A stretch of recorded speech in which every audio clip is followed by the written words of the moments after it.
ఒక మిడత చెట్టు మీద నుండి మొక్కకి, మొక్క నుంచి గుట్టకి ఎగురుతూ గెంతులేస్తూ రెక్కలు విప్పి హాయిగా పాడుకుంటూ నాట్యం చేస్తోంది.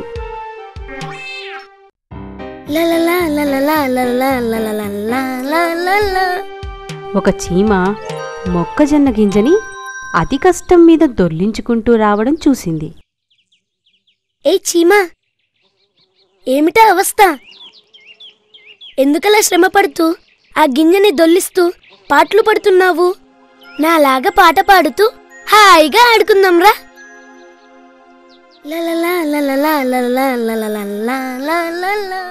నేను రాను. నీలాగా పాడుతూ నాట్యం చేయడానికి నాకు వీలు కాదు. ఏమైంది నీకు? పోనీ నా పక్కగా వచ్చి కూర్చో, కబుర్లు చెప్పుకుందాం. చూడు మిడత, కబుర్లు చెబుతూ కాలక్షేపం చెయ్యకు. వచ్చేది చలికాలం. మనకి తినడానికి ఆహారం దొరకదు. అందుకని ఇప్పుడే జాగ్రత్త చేస్తున్నాను. నా మాట విని నువ్వు కూడా ఆహారం దాచుకో. ఓసి తెలివి తక్కువ చీమా, నీ అంత అమాయకురాలు ఎక్కడా ఉండదు. ఇప్పుడు కావాల్సినంత తిండి దొరుకుతూ ఉంటే దాచుకుంటావా? ఎవరైనా వింటే ఇంకా నవ్వుతారు. నా మాట విను. ఆ కొండను నువ్వింకా ఎక్కలేవు. రా, కబుర్లు చెప్పుకుందాం. నీతో ఇక మాట్లాడలేను. నేనింకా ఎన్నో గింజలు చేరవెయ్యాలి. పిచ్చి చీమ, హాయిగా బతకడం ఎరగదు. దాని అవస్థను చూసి నవ్వుకుంది. మిడత పకపకా నవ్వింది.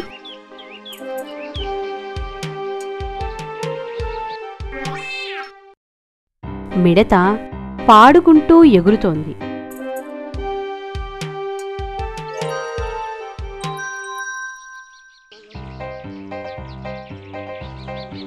నిదానంగా వాతావరణం మారింది.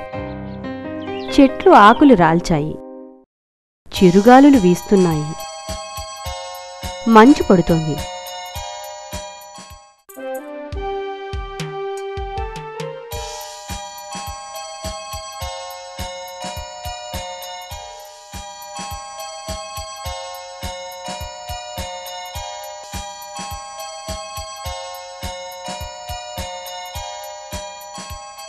మిడత చలికి వణుకుతూ నీరసంగా ఒక మూల కూర్చుంది.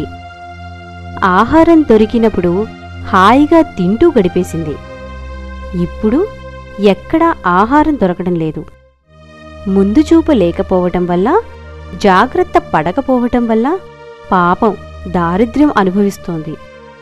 ఎవరైనా ఆహారం పెట్టేవాళ్లు దొరుకుతారేమోనని ఎగిరే ఓపిక కూడా లేక నెమ్మదిగా నడుచుకుంటూ వెతకసాగింది.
అలా చాలాసేపు వెతికిన తరువాత ఒకచోట చీమ తాను పొదుపు చేసుకున్న జొన్న గింజల్ని హాయిగా తినడం చూసింది.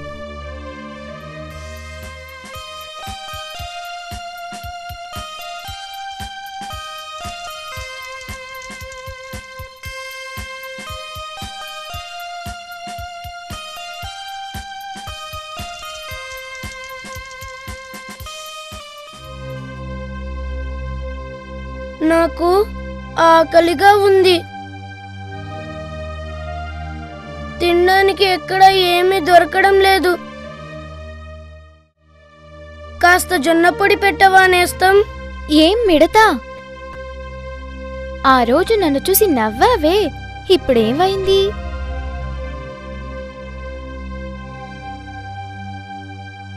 చెబితే విన్నావా? దేనికైనా ముందు జాగ్రత్త కావాలి.